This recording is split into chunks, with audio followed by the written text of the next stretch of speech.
Ձեռք բերեք իտալական նրբագեղ ու բարձրակարգ սալիկների նշված տեսականին, վճարելով բացառիկ 4400 դրամ 1 քառակուսի մետրի համար։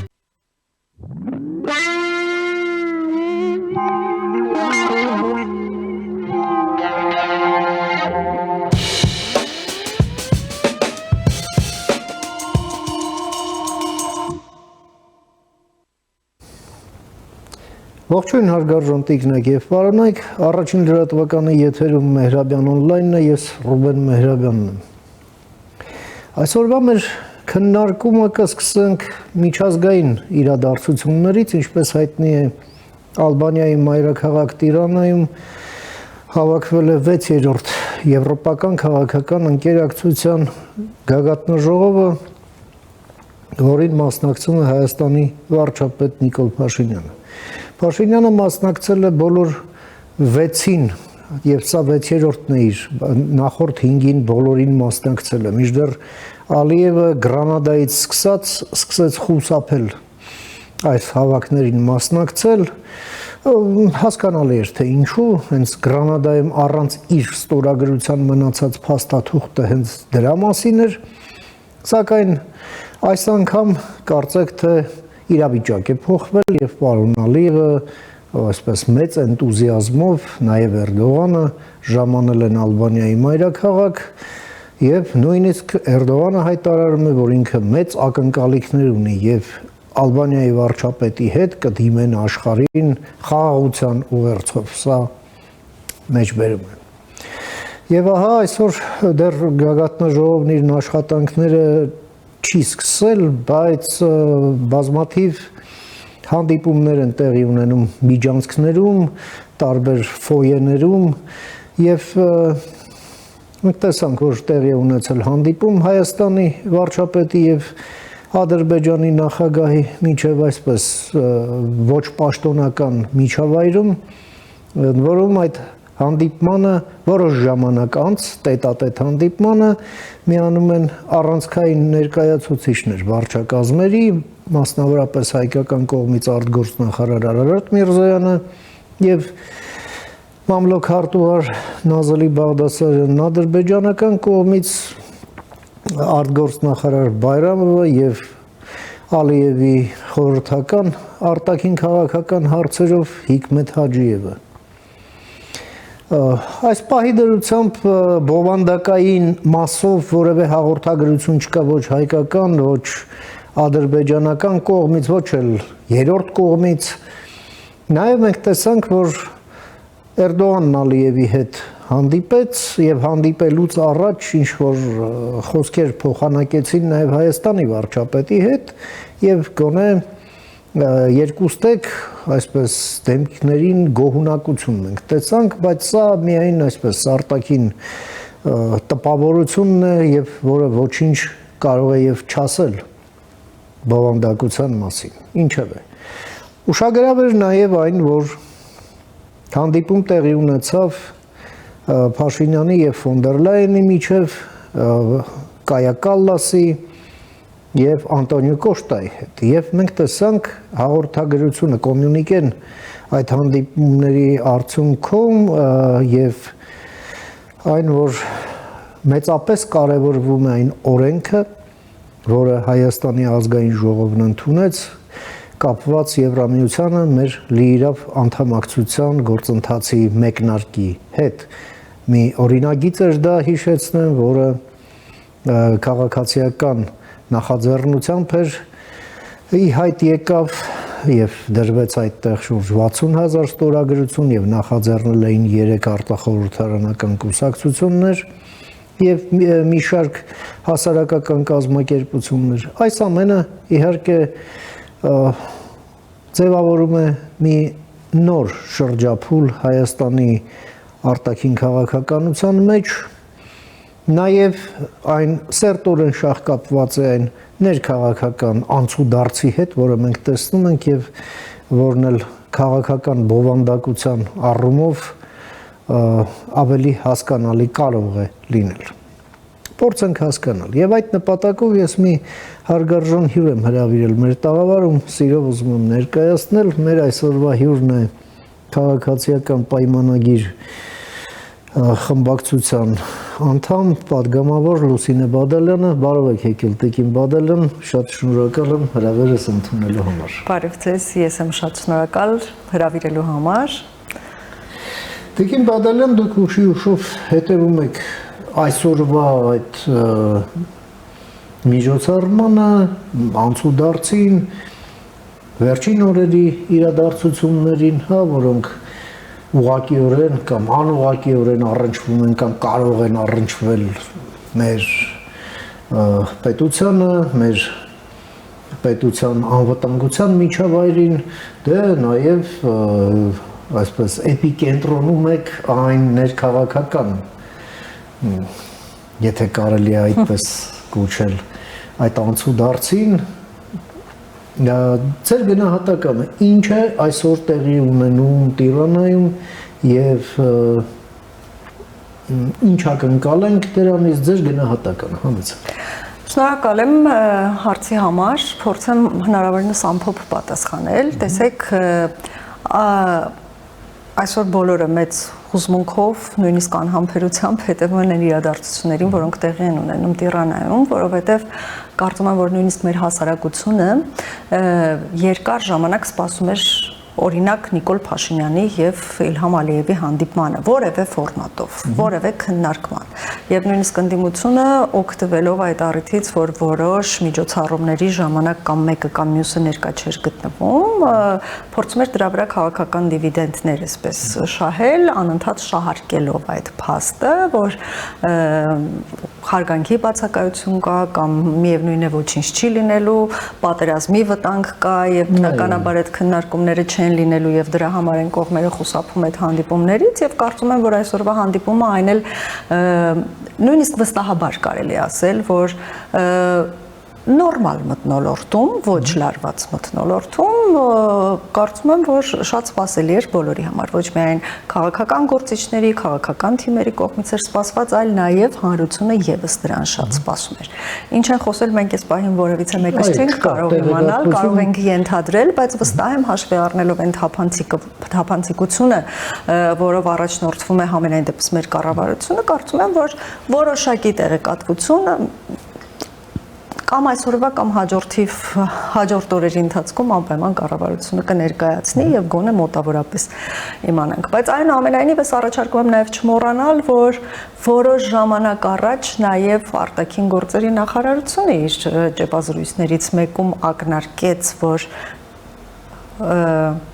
այսպես զուս պլավատեսությամբ, բայց ուզում եմ ասել, որ կարող է նաև դրական շարժ լինել, հա, հայ-ադրբեջանական հարաբերություններում կամ խաղաղության պայմանագրի, հա, ստորագրման հետ կապված այդ ճանապարհին կարող է լինել նաև դրական տեղաշարժ, եւ եթե մենք փորձում ենք այսպես համադրել այդպիսի մի քանի թեկուզ կծկտուր ասված խոսքեր եւ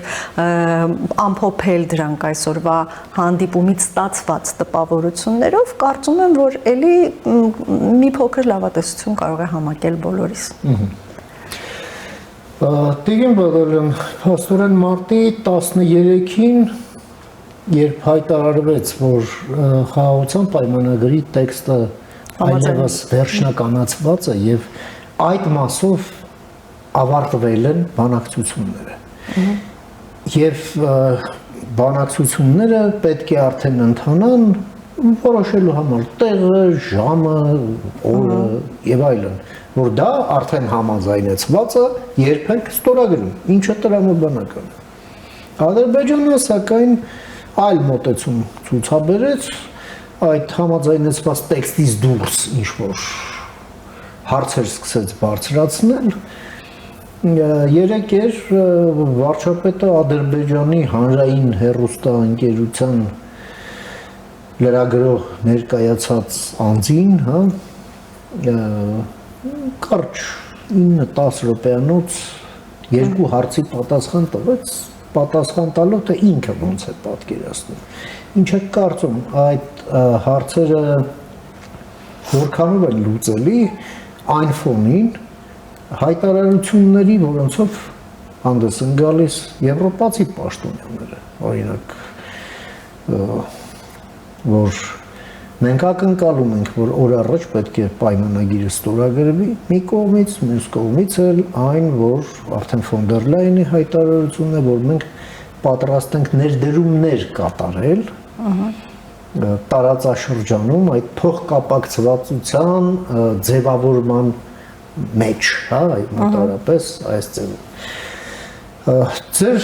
լավատեսությամբ հանդերձ, եթե ավելի գործնական մոտենանք այս ամենին, դուք տեսնում եք այստեղ տեղից շարժվելու հնարավորություն։ Տեսեք,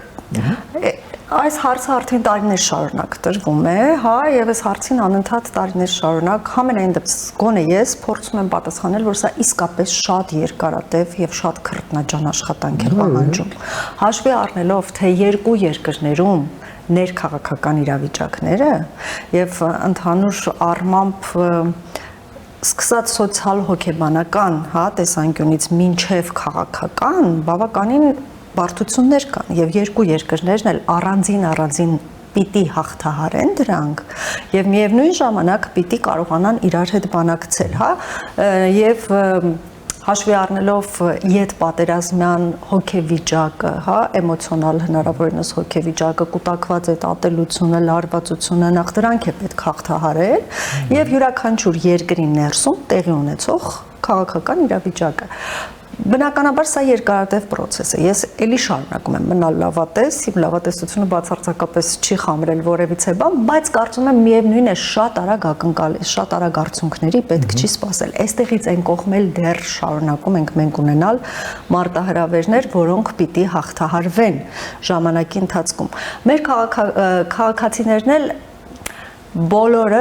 այսօր մենք տեսնում ենք, չէ, թե սոցիալական մեդիայում, թե եթե ինչ-որ ակցիաներ են լինում, դուրս են գալիս եւ շատ ինքնավստահ քաղաքական հայտարարություններ են անում, ժամանակ առ ժամանակ վերլուծություններ են անում, բայց ես շատ կուզենայի, որ հասարակությունը մի հակասության վրա շատ լուրջ ուշադրություն դարձներ։ Այսինքն, երբ որ մենք խոսում ենք դեպի Եվրոպա գնալու մասին եւ խոսում ենք դրա մասին շատ վաղուց,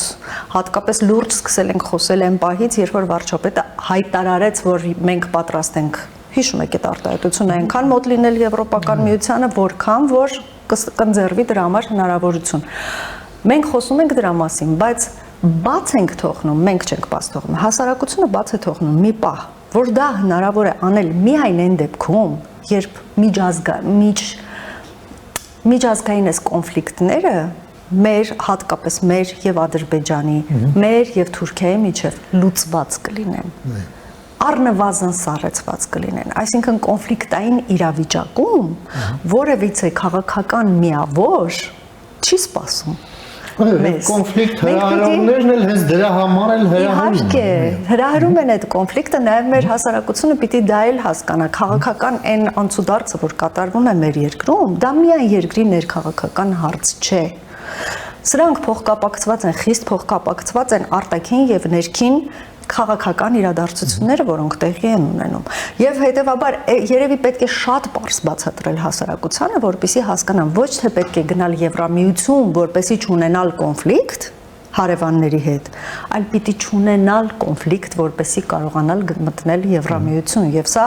կարծում եմ նույնիսկ առանձնապես շատ քննարկման ենթակա բան չէ, որովհետև կոնֆլիկտներով քեզ ընդունելու դեպքում նրանք ստիպված են լինելու այդ կոնֆլիկտների մասնակիցը դառնալ, որոշակի հարցեր լուծել, որոնց կարիքը իրենք չունեն, դա մեր ցանկությունն է այնտեղ լինելու։ Եվ միայն դրա համար չի երկրորդը, որ պետք է մենք մեր հարևանների հետ մեր հարաբերությունները բերենք ամենայն դեպս ստաբիլ իրավիճակի, առնվազն ստաբիլ իրավիճակի, որևէ մեկը հերթական անգամ ասեմ, այո, մենք չենք խոսում բարեկամության, ջերմության հարաբերությունների կամ, չգիտեմ, այսպես ընկերական հարաբերություններ ստեղծելու, բայց պիտի կայուն, այո, կայուն եւ կանխատեսելի հարաբերություններ լինեն բոլոր հարևան երկրների հետ։ Եվ սա է միակ ճանապարհը, որը մեզ կարող է տանել դեպի արևմուտք։ Սա խոսքս նրանց համար ուղղված է նրանց, ովքեր որ այո, պայքարում են Եվրամիություն գնալու, եվրոպական արևմտյան արժեքների ժողովրդավարությունը հաստատելու, բայց միևնույն ժամանակ ցանկացած ոչ խրոխտ քայլ կամ ցանկացած մի իրավիճակ, որ իրենց սրտով չէ, խաղաղության օրակարգին միտված, խաղաղության պայմանագրին միտված, դա դառնում է բավականին թեժ։ Մենք պիտի ի վերջո կողմնորոշվենք, մենք պիտի ամբողջ ազգով ունենանք կոնսենսուս։ Եվ այն օրենքը, որի մասին դուք նշում եք, սա կարելի է համարել կոնսենսուսի ինչ որ մի հիմնավորում, որ կարծես թե այդ կոնսենսուսը կա հայ իշխանությունների եւ հասարակության միջեւ, որովհետեւ եթե այդ կոնսենսուսը չլինի, իշխանությունը ինքը առանց ժողովրդի սատարման նմանատիպ մեծ որոշումների կարող է կայացնել, բայց այդ որոշումների իրականություն դարձնելու ճանապարհին կունենա լրջագույն խնդիրներ եւ դրանք անհաստատուն կլինեն եւ այս իմաստով ներքին քաղաքական եւ արտաքին քաղաքական ամեն ինչ իրար հետ փոխկապակցված է եւ երբ որ շատերը անընդհատ պնդում են եւ խոսում են, արդեն մեզ հոգնեցրած 5-րդ Շարասյան մասին, անդիմության այս բոլոր տարբեր տարաբնույթ ակցիաների մասին, որոնք միշտ բուռն են դառնում, այսպիսի իրավիճակներում, խնդրում եմ սա էլ նկատել, կարևորագույն ինչ որ հանդիպումից առաջ, կարևորագույն մի փաստաթուղթ ստորագրելուց առաջ այս ակտիվությունը երբ որ նկատվում է, դա հենց այնպես չի։ Սա շատ ավելի մեծ, այսպես համալիր գործողությունների մի փոքրիկ հատված է եւ կարծում եմ, որ մեր հասարակությունը հատկապես հետպատերազմյա տարիներին բավականին զգոն է դարձել եւ բավականին հասունացել է քաղաքական իմաստով, որպեսզի կարողանա զսպվածություն գոնե արտահայտել նմանատիպ իրավիճակներում, իսկ իշխանությունը մենք հրաշալի գիտակցում ենք, որպես իշխանություն, որ բավականին բարդ իրավիճակում եւ բարդ ժամանակներում ենք հայտնվել, հատկապես այդ քաղաքական կարգի փոփոխությունը, այսպիսի մի բան կա, չէ, պատմության մեջ, ընդհանրապես պատմության փիլիսոփայության մեջ, որ հեղափոխությունները եթե լինում են, կամ դրանք անպայման պիտի արյամբ լինեն, կամ դաժան, շատ դաժան եւ ծանր փշոտ ճանապարհ պիտի անցնեն եւ երկարատև։ Մենք արյան ճանապարհը չենք ընտրել։ Եվ այն որ կողքից դիտվում է որպես թուլություն են ամեն ինչ որ մենք անում ենք, անկարողություն եւ այլն, սա բնականon գործընթաց է եւ եթե համաշխարհային պատմությունը ուսումնասիրեք, շատ այն բոլոր երկրները անկախ նրանից որ ժամանակաշրջանում են եղել հեղափոխություններ կամ այս կարգի կտրուկ փոփոխություններ հասարակարգում, դրանք անպայման մեծագույն բարդություններով են ուղեկցվել, հատկապես եթե դու չես ընտրում ամենակտրուկ ճանապարհը եւ մենք այդքան հրաշալի գիտակցելով փորձում ենք այս բոլոր մեղադրանքներն ու քննադատությունները ինչ որ կերպ մարսել, ինչ որ կերպ դրան դիմակայելով, այնուամենայնիվ մեր նպատակների համար հաստատուն քայլերով շարժվել առաջ եւ բացարձակապես չենք ընկրկել։ Թավշյա հեղափոխություն տերմինը հայտ եկավ այդ խորհրդային միության փլուզման տարիներին, երբ այն ժամանակվա արևելյան իսկ ներկայիս կենտրոնական Եվրոպայում տեղի ունեցան կոմունիստական իշխանությունների տապալումներ եւ ժողովրդավարության հաստատում, Եվ այո, այդ հեղափոխությունները իրոք որ թավշյա հեղափոխություն էին, երբ պսակվեցին հաջողությամբ Եվ այդ հաջողության պարամետրը մեկ էր, որ այդ հեղափոխությունը իր հետ բերեց նոր ինստիտուտներ։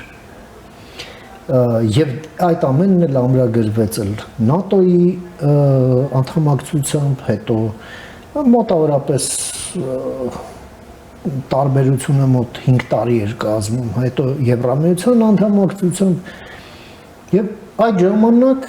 կամ Ռուսաստանի չեզոքությամբ էր դա ուղեկցվում կամ բարեհաճությամբ այդ ժամանակահատվածում։ Հիմա մենք ըստ էության մեր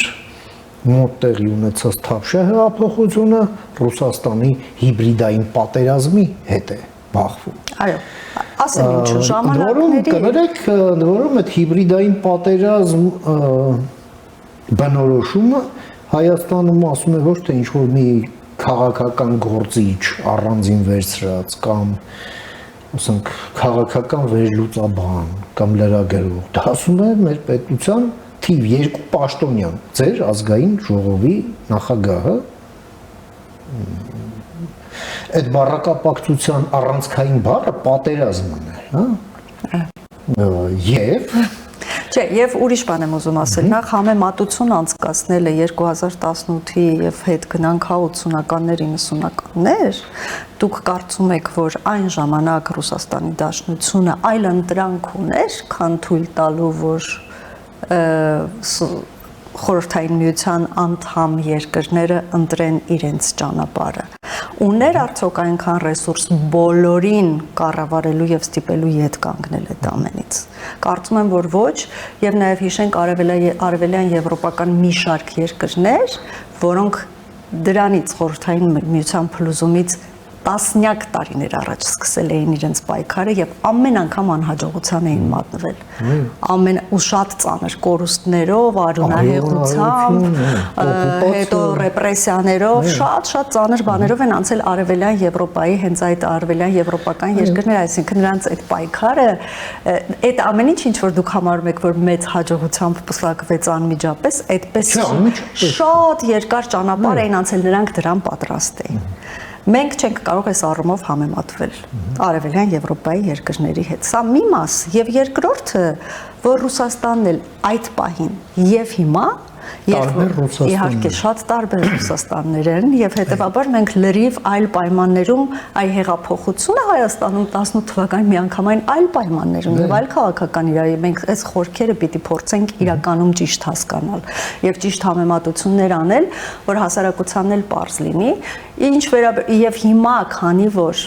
այս իմաստով ուղիղ պատերազմ եւ դա միշտ այդպես եղել, երբ որ դու չես կարողանում ուղիղ պատերազմ հայտարարել եւ գնալ պատերազմի, ինչ պատճառներով, դա չի նշանակում, որ պատերազմի մտքից հետ ես կանգնում։ Դրա լավագույն գործիքը դառնում է հիբրիդային պատերազմը, այսինքն ստեղծում ես բոլոր պայմանները, որպեսզի նա ում ուզում է իր դու ոչնչացնել, ինքնա ոչնչանա։ Եվ ցավոք սրտի այսօր տեսնելով այն ամեն ինչ որ կատարվում է մեր երկրում, ընդ որում ոչ միայն քաղաքական դաշտում, ներսում, երկրի ներսում ոչ միայն քաղաքական դաշտում, հա, բոլոր ասպարեզներում, այս ամբողջ ատելությունը, որը որ ուղղակի հորդում է բոլոր ոլորտներից, այսինքն մենք անընդհատ խոսում ենք, որ մենք փոքր ենք, քիչ ենք, սակայն մեզ հայ են ասում, բայց բոլորը իրար ատում են, բոլորը իրար հայհոյում են, բոլորը իրար անիծում են, անընդհատ փնտրում են ինչ-որ մի բան, ինչով կարող են ոչնչացնել դիմացի մարդուն, սա ուղղակի միջանձնային հարաբերությունների մասին չի խոսքը, այսինքն հիբրիդային պատերազմը որոշակիորեն արդեն ունի հաջողություններ, իսկ հիբրիդային պատերազմը հիմնականում հիբրիդային պատերազմի ցանկալի արդյունքներից մեկը քաղաքացիական պատերազմի դրդելն է։ Հա, երբ որ ինչ-որ խոշոր կամ ինչ-որ մի երկիր մեկ ուրիշ երկրի հետ հիբրիդային պատերազմի մեջ է, բացի այդ մանր-մունր իրար կծելուց, վիրավորելուց, ծեծելուց իրար ազգային ժողովի դահլիճում, այդ ամեն ինչը պետք է այնքան աստիճանաբար գեներացնել այդ ատելությունը, որպեսզի ի վերջո սկսվի քաղաքացիական պատերազմ, որտեղ այդ խոշոր երկիրը կարող է մտնել, կազմալուծվի, որտեղ ինքը կարող է փրկչի դերով հանդես գալ եւ կարողանա այդ փրկչի դերում հանդես գալու լավագույն տարբերակը քաղաքացիական պատերազմն է։ Եվս մի տարբերակ կա պատերազմը հարևան երկրների հետ, որտեղ էլի փրկչի դերով դու կարող ես հանդես գալ, եթե դա էլ չի ստացվում, այսինքն այս դեպքում դու վերցրել ես խաղաղության ճանապարհը եւ համառորեն գնում ես դրանով։ Մենք սա չենք կարող հերքել, որ դա այդպես է, այսինքն թեկուզ միայն ամբողջ իշխանությունը մի կողմ դնելով միայն Նիկոլ Փաշինյանը այդ ճանապարհով շատ համառորեն հանգիստ սուս շարժվում է առաջ եւ գրանցում է հաջողություններ։ Սա դուրս եկավ, այստեղ մնում է ներքինը։ Ինքնակործանման, երկիրը տանել ինքնակործանման եւ ես շատ ցավում եմ, որ մենք չունենք այն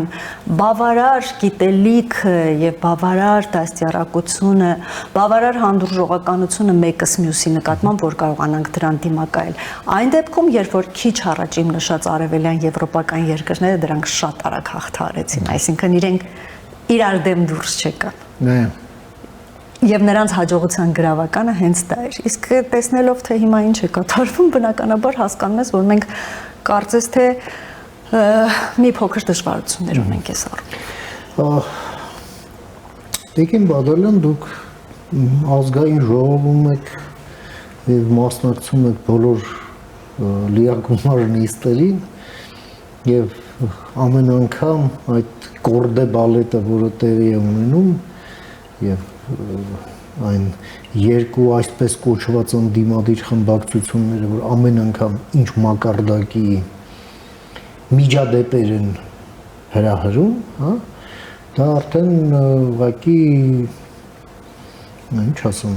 նողկալի այո, շատ ճիշտ, մեղմասած, նույնիսկ մեղմասած եւ ընդ որում հենց ձեր գործընկերները ձեր խմբակցությունից արդեն բաց տեքստով են ասում, որ մենք էլ ձեր հետ միասին հոգնել ենք այս ամեն ինչից։ Միևնույն ժամանակ, այո, ես հիշեցնում եմ հենց ձեր ասածը, որ սա միջանձնային հարց չէ ամենևին, այլ սա ուղղակի արշավ է, որը ունենում է նման դրսևորումներ եւ դա մարտավարության մաս է։ Այո։ Հիմա այս ամենը, որ թիրախում ունի ժողովրդավարությունը եւ հասարակական համերաշխությունը, դա ուղղակի բացարձակապես ակնհայտ է, որում այդ երկուսը իրար հետ, հա, որովհետեւ մենք կարող ենք հազար ու մի հարցում լինել անհամաձայն իրար հետ, բայց մենք այն գիտակցումը, որ մենք այս մեր երկրի քաղաքացին ենք եւ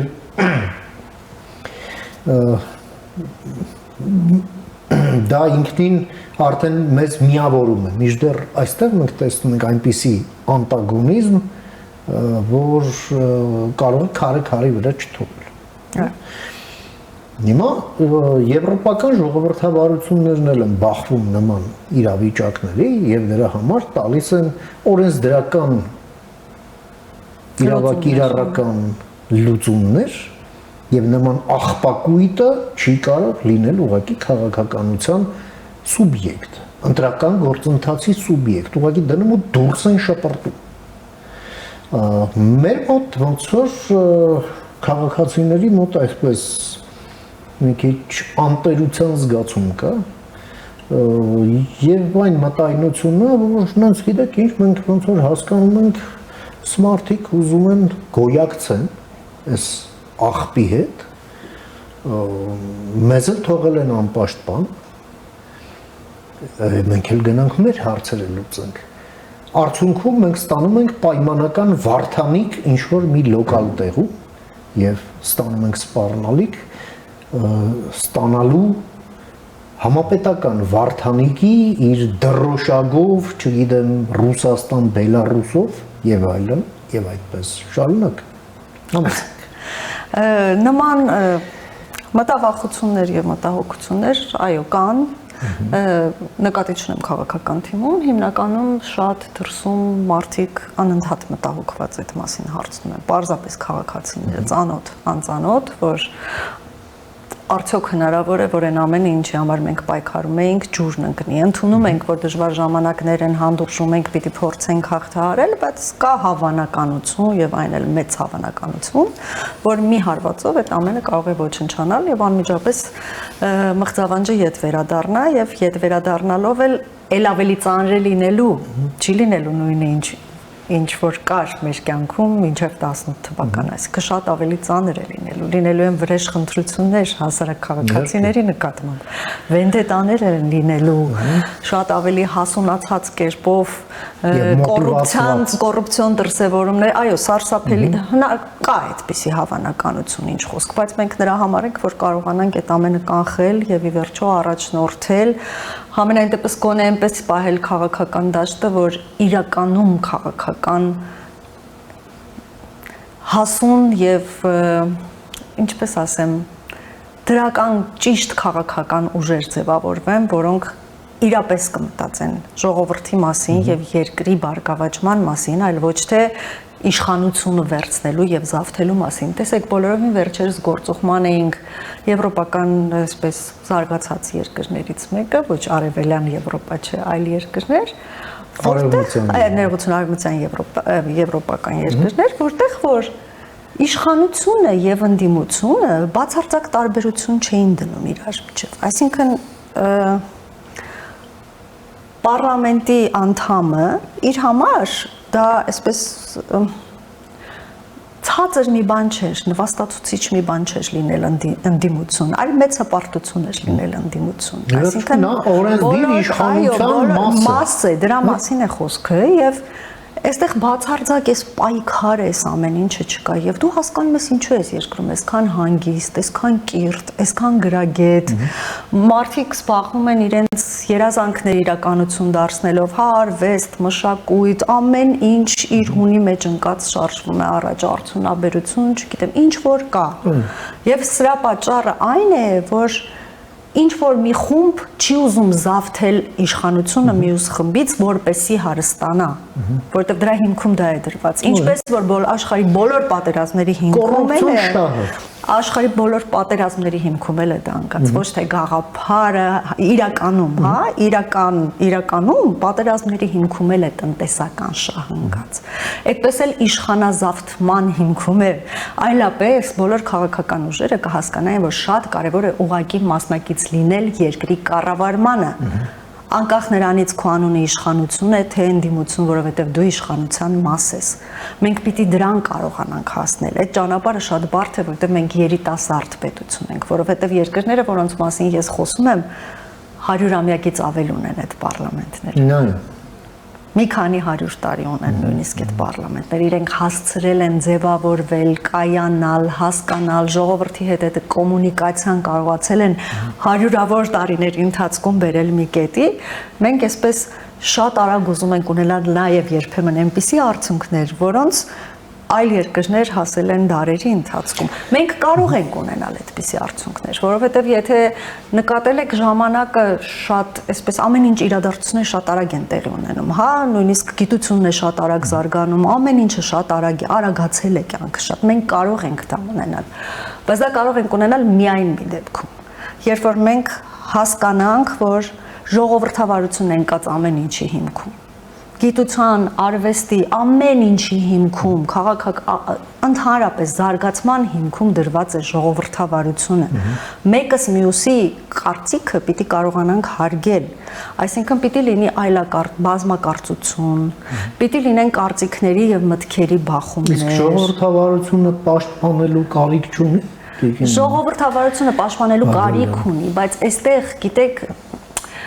ինչպես ասեմ, այդ սահմանը շատ նուրբ է, թույլ տալ ինքնուրույն այս անցումային փուլը հաղթահարել եւ կայանալ որպես ժողովրդավար երկիր եւ ժողովրդավար հասարակություն, թե դիմել կոշտ մեթոդների, այստեղ սահմանը շատ մեղմ է, արդյոք դու պաշտպանում ես ժողովրդավարությունը, թե անկախ քեզանից կարող ես վերածվել արդեն ավտորիտար կառավարման։ Այդ սահմանը այնքան նուրբ է եւ այնքան աննկատ դու կարող ես այդ սահմանը անցնել այն կողմ։ Դրա համար այստեղ հասարակությունից է շատ բան կախված։ Շատ բան կախված է մեր հասարակության ըմբռնումից։ Առողջապահության հանձնաժողովում եք աշխատում եւ ասենք հայտնի է, որ կան օրինակ ակնհայտ վնասակար ասենք նյութեր, հա, այսպես ասենք, որը ուղղակի արգելված, ասենք հերոինը, կոկաինը, չէ, հիմա պատկերացնում եք մի իրավիճակ, երբ մենք ասում ենք, դե մեր քաղաքացիները շատ գիտակից են, չի կարելի բանան, հետո մենք դեմոկրատ ենք, եկեք ինչ արգելել, ինչ բան, հա, մոտավորապես դες բան է լինում, հետո արդյունքում մենք ինչ ենք ստանում։ Մենք ստանում ենք շատ վատ բան։ Եվ երկրորդը ի վերջո, երբ մեր անկախությունը, այս հիբրիդային պատերազմում սուվերենությունը, ժողովրդավարությունը, նույնիսկ տարածքային ամբողջականությունն է սպառնալիքի տակ, որովհետև այստեղ ի հայտ են գալիս մարդիկ, ովքեր կոչ են անում, ասենք, կատարել 9-րդ կետը, որ Աստված հեռու պահի ավելի վատ բաներից։ Այս ենք լսում։ Ուղղի տեքստում։ Հիմա այդ ամենի թույլատրելի է Հայաստանում եւ պետք է թույլ տալ, որ ասենք մարդիկ են 11-րդ կարմիր բանակի ագիտ բրիգադաների նման այդ քարոզչությունն այստեղ տանեն, չէ՞ որ մենք մի անգամ սա տեսել։ Չէ, այս հարցում ես ձեզ հետ միանշանակ համաձայն եմ, իհարկե, այնպես չի որ բոլորն ինձ հետ համաձայն, բայց այո, նմանատիպ հարցերում առավել եւս երբ որ դու հրաշալի գիտես եւ ցանկացած իրապես կիրթ եւ իրապես մտածող մարդ դա տեսնում է եւ ակնհայտ է իր համար, որ այստեղ հիմքում ծրագիր կա դրված, որը որ պիտի իրականացվի, այս դեպքում պիտի անպայման որոշակի գործողություններ արվեն, պատժամիջոցներ կիրառվեն, եւ ամենակտրուկ ու ամենակոշտ ձևերով, որովհետեւ մեր օրենսդրությունը այդ իմաստով որևէ երկրի օրենսդրության չի զիջում։ Այն բավականին լավ գրված, մենք բավականին լավ օրենսգրքեր ունենք, շատ այսպես պրոֆեսիոնալ կան այնտեղ շտկումների կարիքներ, դրա համար էլ ազգային ժողով գոյություն ունի, որը անկախ նրանից ովքեր են իշխանության, անդադ այդ շտկումները անում են, բայց հիմքում ինքը բավականին կայացած է, հա, թե քրեական օրենսգիրքը, թե վարչական բոլորը։ Բայց մենք պիտի կարողանանք դա կիրառել իրականում, որովհետև դեպքեր կան, որ խնդիր եք տեսնում իրավական ավելի շատ, այո, ես չեմ տեսնում օրենսդրության մեջ խնդիր։ Եվ նույնիսկ դեպքեր կան, որ իրենք ընդհուպ մոտենում են հայրենիքի դավաճանության։ Արտահայտություններ կան, որոնք բոլոր իդեալական պայմաններում կան մարդիկ, որոնք այդ արտահայտությունների համար պիտի, այո, պատժվեն եւ պիտի օրենք ամբողջ խստությամբ գործի, նույնիսկ որպես հայրենիքի դավաճանություն, որպես լրտեսություն եւ շատ եւ քաղաքացիներ կան, որոնք անկախ իրենցից չհասկանալով, ուղղակի ինչ որ էքսպրեսիա է ուզում նրանց սիրտը, ինչ որ մի բան է ազդեցության տակ ընկնելով, նրանք էլ այդ ամենը կրկնում են եւ սկսում են դրա համար պայքարել։ Եվ այո, ես այդ համաձայն եմ այս հարցում, ես այդ չեմ կարող ոչ մի արդարացում փնտրել, թե ինչու այդ ամբողջ օրենքի խստությունը, պատժամիջոցները, ուժային կառույցները չեն զբաղվում այդ մարդկանցով, որովհետև փորձը ցույց է տալիս, որ շատ երկար պետականություն չունենալով, ինչքան էլ որ դա մեզ համար երազանք է եղել, բայց մեր ժողովուրդը դեռ սովոր չի պետականամետ չի մտածելակերպը։ Չեմ ասում, որ հայրենասեր չեն, դրա մասին չենք խոսում, մենք հայրենիքի մասին չենք խոսում, մենք խոսում ենք հայրենիքն էլ հենց պետությունը, այո, այս նույնականացումը դեռ տեղի չի ունեցել մարդկանց գլխում եւ պետականամետ չի մտածողությունը։ Ինչ որ էմոցիոնալ անհասկանալի բաներ են կատարվում, որոնք ինչու եմ այսքան շատ սրա մասին խոսում, որովհետեւ սրանք իրապես խիստ վտանգավոր են։ Իրապես կարող են անդառնալի հետևանքների բերել, որը հետո այդ նույն մարդիկ կհասկանան, կամ կընդունեն կամ չեն ընդունի իրենց սխալը, բայց գնացքը իսկապես գնացած կլինի։ Այնպես այս խառը վիճակում Տիկին Բադալյան, տեսեք, հիմա երբ մենք ընդունեցինք այս Եվրամիության անդամակցելուն վերաբերվող այս օրենքը, որ մենք արդեն փաստորեն օրենքով մեկնարկ ենք տվել այդ գործընթացին։ Տրամաբանությունն է, այո, հուշում եւ դրա մասին նաեւ ձեր կուսակիցներն են խոսում, որ այո, հաջորդ հարցով պետք է լինի մեր պատրաստվելը այդ հայտը ներկայացնելու, բայց այդ հայտն ներկայացնելիս արդեն մենք պետք է անդամակցած լինենք այդ ազատ առևտրի գոտուն Եվրամիության։ Իսկ դա նշանակում է, որ ԵԱՏՄ-ից պետք է դուրս գանք։ Մի շարք բաներ էլ այո պետք է արվեն, իհարկե առանց վիզայի ռեժիմը պետք է հաստատված լինի մեր Եվրամիության միջև հասկանալի է, մենք եթե հիմա շատ ուզենանք, վաղը առավոտյան 6-ին այդ հայտը տանենք ներկայացնենք, մեզ չեն էլ ընդունի։ Տրամաբանական է, որ մանավանդ այս պայմաններում, երբ այդ ԵԱՏՄ-ի շրջանակներում մինչև այդ ինչ-որ մի քանի միլիարդի ոսկու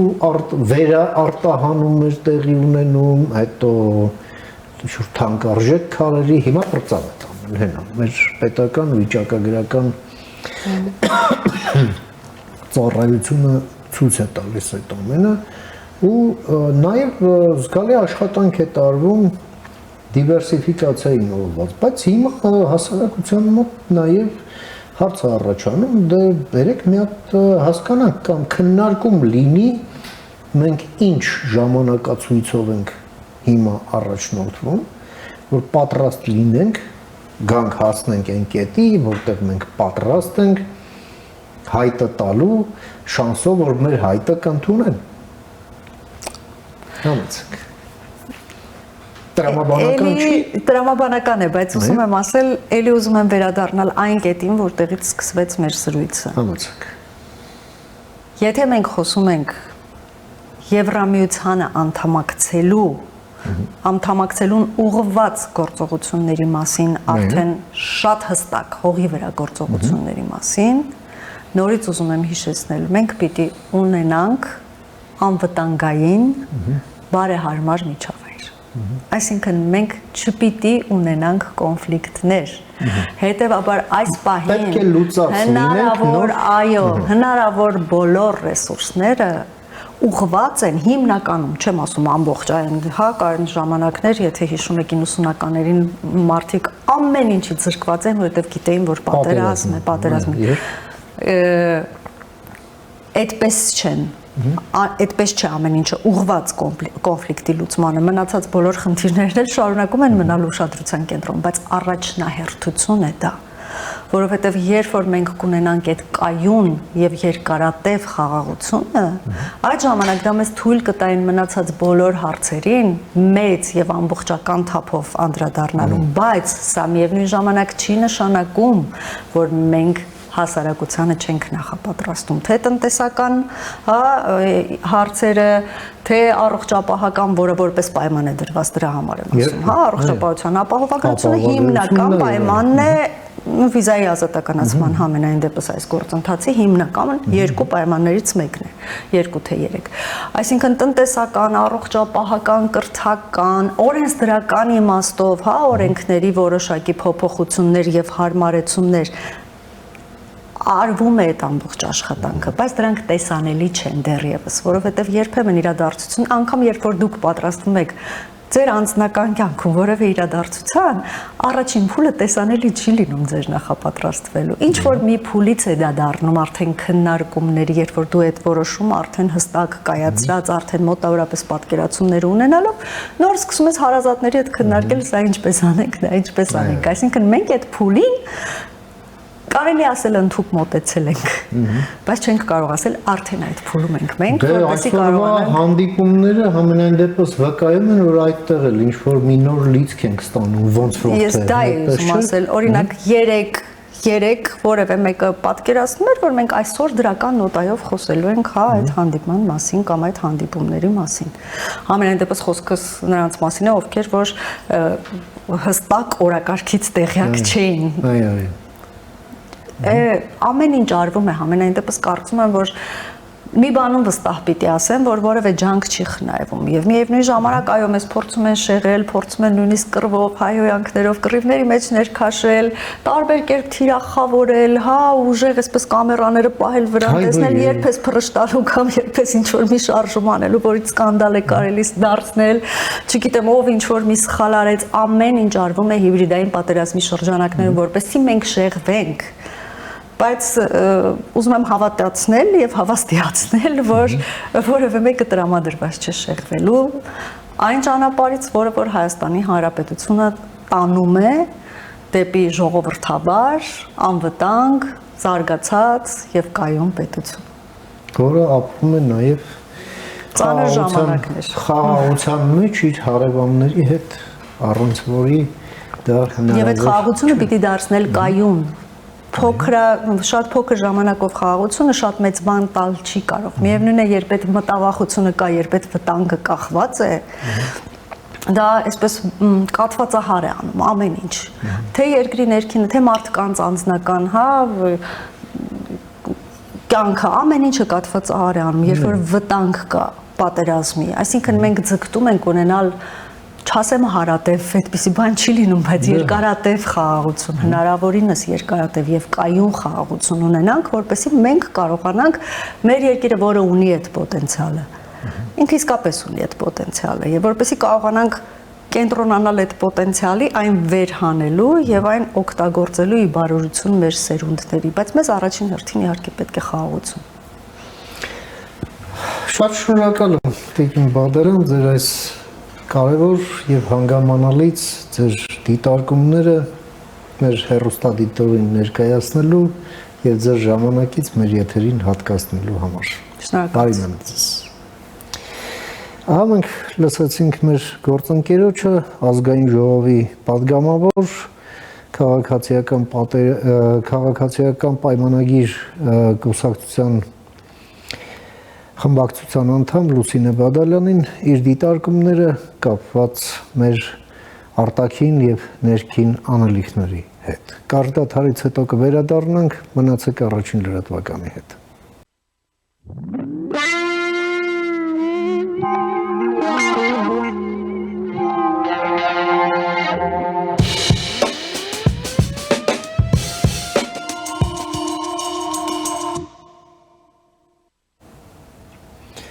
Շարունակում ենք մեր թողարկումը, առաջին լրատվականի եթերում կրկին Մեհրաբյան օնլայնն է, ես Ռուբեն Մեհրաբյանն եմ։ Մեր քննարկումը կտեղափոխենք Ստամբուլ, այնտեղ շատ կարևոր իրադարձություն է տեղի ունենում, այս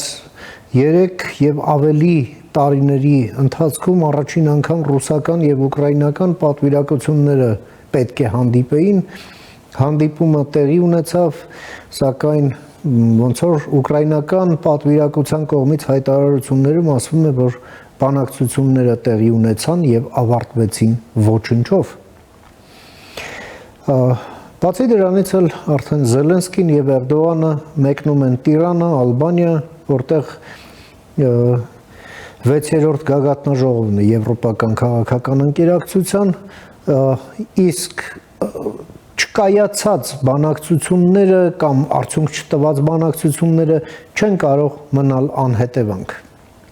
Փորձենք հասկանալ ինչ հետևանքների մասին կարող է լինել խոսքը եւ այս նպատակով ես մի հարգարժան հյուր եմ հրավիրել մեր տաղավար Իսրայելից, Երուսաղեմից, ում սիրով ուզում եմ ներկայացնել наш сегодняшний гость из Израиля, из Иерусалима, эксперт по политике стран постсоветского пространства Аркадий Дубнов. Приветствую вас, господин Дубнов. Спасибо, что приняли мое приглашение. Спасибо, Рубен. Здравствуйте. Господин Дубнов, на фоне происходящих изменений на Ближнем Востоке, проходящих переговоров между Соединенными Штатами и Ираном, мы видим, в Стамбуле проходят российско-украинские переговоры вокруг идеи прекращения войны. И если Украина там довольно солидно представлена, то Россия представлена на уровне, который, в общем-то, Зеленский еще до начала переговоров назвал бутафорным. И вот вроде как сели, поговорили, встали, и вот мы видим утечки о том, что переговоры состоялись и завершились ничем. Понятно, что такой исход не может остаться без последствий. Ваша оценка, прошу. Ну, давайте начнем с конца, сначала. Я не согласен, что они закончились ничем. Я бы тоже так мог предположить, но тем не менее есть определенные результаты, состоящие в том, что они вдрызг не разругались, отошли делегации на заранее подготовленные позиции, сообщили, во всяком случае, было лаконичное сообщение главы российской делегации Мединского о тех итогах, которые он посчитал возможным доложить. Значит, сначала я замечу такое наблюдение характерное. Вы сказали, употребили там, переговоры о условиях окончания войны. Я посмотрел на картинки, на фотографии обеих делегаций из Стамбула. Значит, украинская делегация довольно большая. Кроме 3 человек в гражданском, в штатском, все остальные, так сказать, в военной маскировочной одежде. Да? В униформе, да. В униформе. Угу. Мы не видим там знаков отличия, неважно. То есть они, что называется, приехали с фронта, условно говоря, да? Да. С войны. Российская делегация, все до единого, в гражданском, в галстучках, в пиджачках. Да. Они нет, они не с войны. Поэтому для одной стороны это переговоры об окончании, или, во всяком случае, вокруг войны. А для вторых это, ну, скажем так, о ситуации вокруг так называемой специальной военной операции. Это демонстративное, я бы сказал, зрелище. Да, и его как бы в истории должны неизбежно отметить. Второе. Они договорились еще раз увидеться. И это подтверждает, что, в общем, полномочия, во всяком случае, российской делегации недостаточно для того, чтобы идти самостоятельно дальше. А что могло бы быть дальше? А дальше, если следовать утечкам, которые уже дают Reuters и, по-моему, Sky News, что делегация России на переговорах, которые продолжались менее 2 часов, для такой масштабной, так сказать, всемирной, привлекающей всемирное внимание подготовки, меньше чем 2 часа, это, в общем, почти провал. Но не провал. Так вот, Sky News вместе с Reuters утверждают, и я имею все основания доверять этим сведениям, потому что они правдоподобны. Россия выдвинула на этих переговорах условия, предварительное требование о выводе украинских войск с российских территорий как условие для, так сказать, постоянного прекращения огня. Украина отказала в этом предложении. И дальше сработало согласие, видимо, в очевидных домашних заготовках, которые совпадали с обеих сторон. А именно обмен 1000 на 1000 пленных, да? Продолжение переговоров, подготовка условий обеих сторон, приемлемых для каждой из сторон для соглашения о прекращении огня. Это 2. И 3, со слов Мединского, российского руководителя делегации, Москва, российская делегация приняла к сведению предложение украинской стороны о встрече президентов. Значит, трудно как бы верифицировать это положение абсолютно 100%, поскольку я пока еще не видел заявления украинской стороны по итогам этой встречи. Если это правда, в том, как утверждает, как это формулирует Мединский, то Москва этот тезис будет преподавать, ей предстоит, так сказать, из этого сделать, из этого ничего конфетку, которая приблизительно выглядит так. Украина чуть ли не просит капитуляции, она просит встречи лидеров. Да? Что, в общем, конечно, невероятно далеко от истины, но вот в такой формулировке это вызывает некие вопросы. Да? Украина просила встречи лидеров, при том, что известно, что якобы Украина не может переговариваться с Путиным,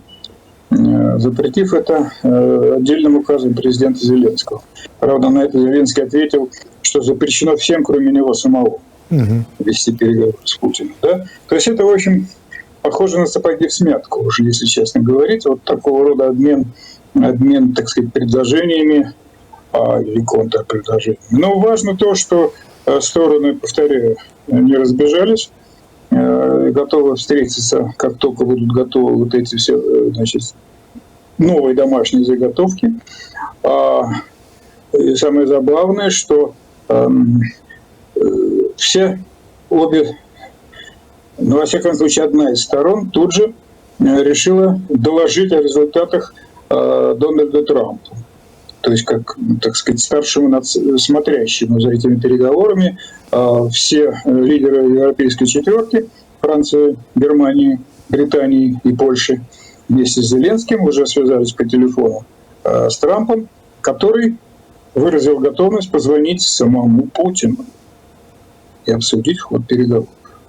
Да? Это еще одна такая деталька, которая будет использована в Москве как несомненный успех российской позиции. Мы их вынудили. Они хотят сами с нами разговаривать. Да? Ну вот пока это выглядит так. Пока предположить, что будет что-то более серьезное, сложно. Но очевидно, что позиция России выглядит, я бы сказал, в таком в наступательном ключе. Да? Чувствует себя Москва в более выигрышном положении. Судя по вот некой тональности этих, так сказать, высказываний и вокруг этих высказываний. Господин Дубнов, вот последние недели, когда уже стали явными практические попытки остановить войну, в позиционировании и украинской, и российской стороны отслеживается красной линией, ну вот, можно ли так назвать, как вот борьба за Трампа, да? Борьба за благосклонность Трампа, борьба за то, чтобы выглядеть самому конструктивным и противоположную сторону выставить как причину того, что война не прекращается. С этой точки зрения, вот этот раунд стамбульский, каким вам видится? Прошу. С этой точки зрения, происходящее в Стамбуле выглядит как еще одно свидетельство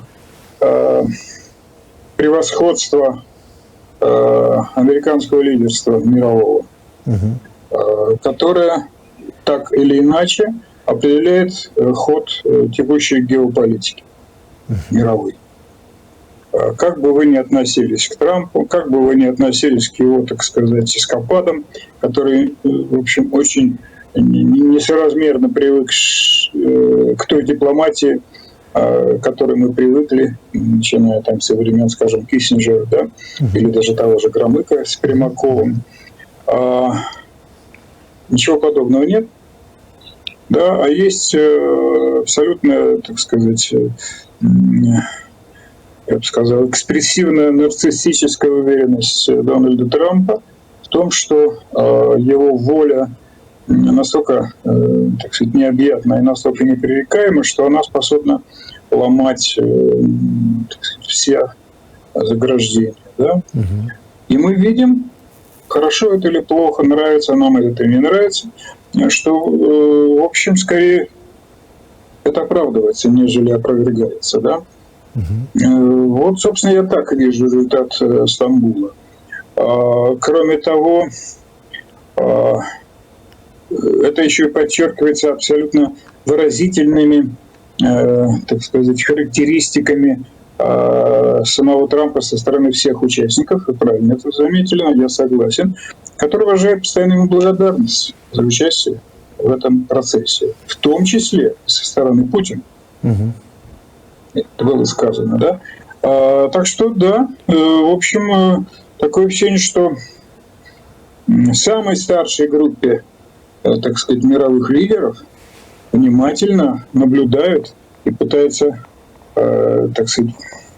примирить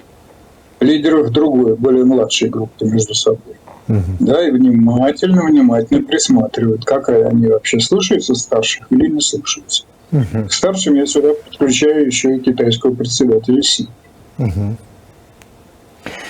Господин Дубнов, и тем не менее, мы видим, что прошла трехсторонняя встреча в формате Соединенные Штаты, Турция, Украина. Двусторонняя встреча, со стартом турецкой стороны, после чего турки покинули переговоры, и разговор шел в двустороннем формате. Далее говорится еще и в открытых источниках о том, что российская сторона не согласилась с тем, чтобы в этих переговорах с украинской делегацией присутствовали бы американцы. Вот в ключе уже сказанного, как вам видится дальнейшее развитие событий? Ну, так сказать, просто я бы отметил, раз вы уже упомянули эту тройственную встречу с участием Турции, вообще участие Турции, активность Эрдогана, его готовность служить посредником, медиатором даже, и готовность его заявлено участвовать непосредственно в этих переговорах, она явно не нашла поддержки у Москвы, что с точки зрения Москвы совершенно, если не разумно, то естественно. Да? Потому что я повторяю то, что сказал 5 минут назад. Москва находится в состоянии, так сказать, более предпочтительным, предпереговорным, нежели Украина. Поэтому зачем ей ослаблять эти позиции, допустив участие даже, в общем, невраждебного Москве Эрдогана, невраждебного, да, но тем не менее, который вот в эти дни повторил известную позицию Анкары. Турция не признает Крым российским, а считает его по-прежнему украинским. Это довольно значительный, так сказать, значительный поинт, как говорится, да, дипломатии. Вот, поэтому, ну, это уже не союзник Москвы. Как бы зачем его? Зачем позволять противнику усилить свои позиции присутствием, так сказать, солидарного с ним игрока, с ним, с противником? Первое. Второе. Ну, а, собственно говоря, я даже не вижу оснований полагать, что Трамп захочет быть участником, так сказать, непосредственно этих переговоров. Да? Ему выгодно в этой ситуации быть вот этим самым верховным рефери, который своей дирижерской палочкой устанавливает, так сказать, порядок вещей, да, успокаивает, так сказать, разномастный оркестр мировой, да, и говорит, вот будете исполнять вот эту мелодию, мою мелодию, да. Ну и, конечно, в этом оркестре, чтобы оказался Путин и смотрел на эту палочку, это совершенно представить себе невозможно, да. Ну вот, другое дело, что высшим уровнем, так сказать, эффективности трамповского поведения, спустя еще даже 3 месяцев не прошло, как он пришел в Белый дом, через 3 дня только это случится, явилась бы организация встречи, саммита с Путиным, пока сам Трамп находится на Ближнем Востоке, и это не исключалось. Это мы все видим, все знаем, об этом все говорят. И я, так сказать, еще там 2 или 3 дня назад позволил себе рискнуть написать там 2 фразы, что Путин прилетит в Турцию, но только ради встречи с Трампом. Да, скорее всего, мой прогноз не оправдается, но он до последних часов казался возможным, потому что непонятно где завис борт, да, номер 1 трамповский, где-то на Ближнем Востоке, то ли он в Эмиратах сейчас должен после Катара оказаться, но пока он еще не улетает, хотя обещал улететь. Вот сейчас мы посмотрим, чем это закончится. Скорее всего, он таки улетит домой, но сначала он поговорит с Путиным. Он уже вот сейчас, там час назад, об этом сказал после разговоров с европейцами и с Зеленским. Вот это, если бы ему удалось добиться от Путина этой встречи, это был бы, конечно, апофеоз. Это бесконечное превосходство политики Трампа, в том числе не только на Ближнем Востоке, но и вообще вот в этом евразийском огромном пространстве. Да? Но есть у меня такое ощущение, что Путин специально, чтобы этого Трамп не мог добиться этого успеха, отказывает ему во встрече вот сейчас, вот в эти дни ближневосточного пребывания Трампа. Ну, кто знает. Господин Дубнов, хотел бы еще и задать вам вопрос касательно процессов на Ближнем Востоке, как раз вот к ближневосточному визиту Трампа. Мы видим, что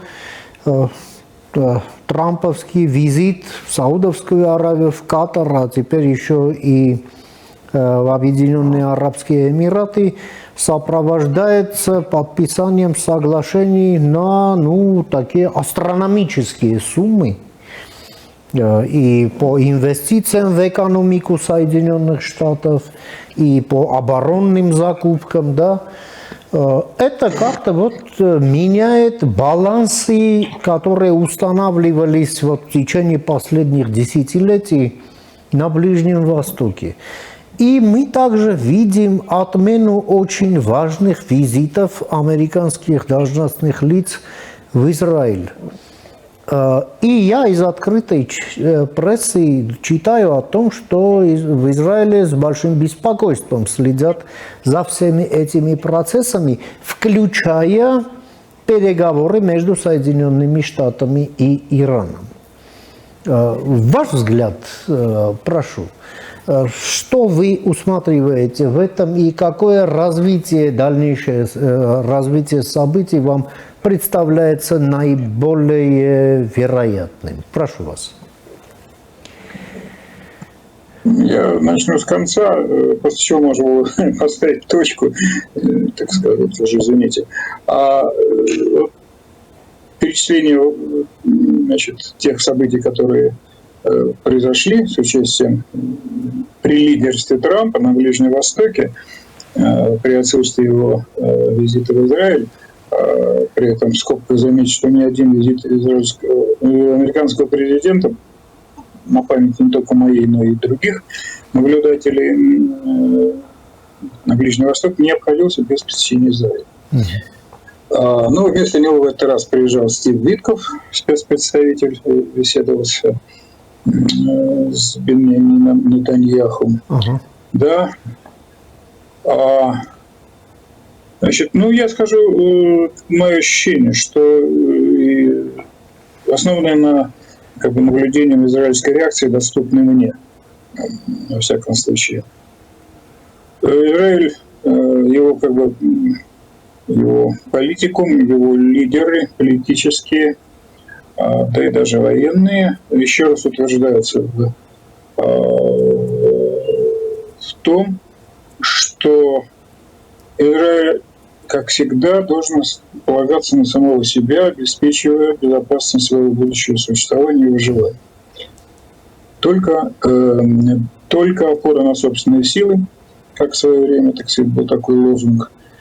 А у китайцев во времена Мао Цзэдуна, да, кстати, замечу, что да, китайцы выжили сегодня, да, суперпауэр. Вот, поэтому Израилю ничего не остается делать, кроме как выживать, сражаться, торговать, обеспечивать безопасность, невзирая на приходящие и уходящие, в том числе не только обстоятельства, но и лидеры. Да? Президенты Америки приходят и уходят, а Израиль остается. То, что я для себя уже вынес, даже не из той жизни, которой я здесь уже живу, а вообще из отношения к Израилю, что пока эта страна жива, вообще говоря, миру быть. Миру в большом смысле. Да. Не в смысле миру, не войне, а в смысле, так сказать, мировому устройству. Вот. Это такая метафизика, верьте, нет, но это, в общем, так. Иудео-христианская цивилизация и, так сказать, продолжение может быть возможно только при сохранении Израиля как государства целостного. Вот. Ну что, среди того, о чем вы говорили и перечислили, на мой взгляд, я бы даже первым пунктом поставил не вот эти миллиардные соглашения с Саудовской Аравией, они ожидаемы были. Да, но мы это знаем, как бы, так сказать, он говорил много рахат лукума Трампа, так сказать, в адрес кронпринца Салмана Саудовского, называл его выдающимся лидером самым, так сказать, да. Так же, как месяц-полтора назад Стив Витков называл выдающимися лидерами современного мира Путина и Трампа. Да? Сейчас, так сказать, пошлая фразеология, так сказать, по дедушке Крылову, да, лисиц хвалит, петуха и так далее, она сейчас в тренде. Ну, бог с ним, на это не обратил внимания. А вот на что важно обратить внимание, это на встречу Трампа с нынешним лидером Сирии, Аш-Шараа. Да. Это грандиознейшее, между прочим, события. Да, и даже вот здесь интереснее отследить риторику Трампа по отношению к этому бывшему боевику ИГИЛа. Да? Он сказал, да, это замечательный, умный, красивый парень, у которого, так сказать, очень интересное прошлое. Я надеюсь, он обеспечит Сирии великое будущее. Да? Первое. Второе. Он публично призвал Ашра, так сказать, установить или даже признать Израиль, или присоединиться к Авраамовым соглашениям в будущем, которые должны будут объединить все монархии и государства Ближнего Востока, Персидского залива. Да? Вот это очень важная штука. Да? И это параллельно происходит буквально, так сказать, непосредственно с сигналами непосредственно из Иерусалима. Да, я сейчас не помню, лично от Нетаньяху, либо еще от кого, с призывом к Ашра забыть про голландские высоты. То есть, чтобы даже и мысли не было в Дамаске вернуть себе эти голландские высоты, которые сегодня оккупированы Израилем как основной фактор безопасности Израиля на севере, на своем севере. Да? То есть, ребята, хотите дружить, да мы счастливы иметь дело с единой, сильной, так сказать, невраждебной нам Сирией. Но имейте в виду, вот это условие, оно абсолютно очевидно, да? Что называется, как сказали бы наши ультрароссийские патриоты, Калининград мы вам не отдадим, он никогда не будет Кенигсбергом снова, да? Вот. Ну, это я так утрирую немножко. Ну, короче говоря, вот это очень важно. Вот это чрезвычайно важно. Мы посмотрим, как дальше поведет себя Ашра дальше. Да, другая еще история – это хуситы. Вот хуситы близки к тому, чтобы назвать их, так сказать, главными, я бы сказал, оскорбителями, с одной стороны, Трампа, или, так сказать, такими иезуитскими методами, заставляющего Трампа увидеть, как они выполняют данные ему обещания, не нападать на американцев. Да-да-да, на американцев мы нападать не будем, но Израилю мы будем постоянно угрожать. Вот они 4 баллистические ракеты, а может даже 5 или 6 точно, они запустили вот буквально в те дни, когда Трамп находится на Ближнем Востоке. Это, я бы сказал, такая, я бы сказал, показательная. Так себе раньше, вот еще недавно, позволяли только, ну скажем, какие-нибудь деятели из КСИДа, из корпуса стражи исламской революции, подчеркивая их непобедимость. Да? Вот, и это, ну что, ну, это показывает о том, что, в общем, американцы, конечно, повели себя для многих израильтян как люди, ну, я имею в виду администрацию Трампа, как люди, и тут я возвращаюсь к тому, с чего начал, как люди, с которыми до конца нельзя вести доверительную игру. Они действуют согласно своим национальным интересам. Да? До национальных интересов Израиля им чуть дальше, чем до своих. Что, в общем, ну, по-человечески, как бы даже и понятно. Да? Но это делается достаточно как бы намеренно, одиозно и некрасиво, на мой взгляд. Да? Потому что начинали они с одного вот, положения в этом смысле, что мы вместе сокрушим этих бандитов из Йемена. А вот заканчивает сепаратным миром, который позволяет хуситам демонстрировать, что, в общем, им все нипочем. Да? Израиль, в общем-то, они не очень-то страшны, честно говоря, но сам факт того, что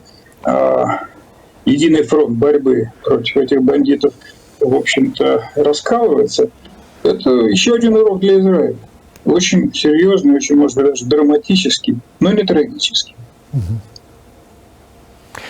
Господин Дубнов, и в завершение. Вот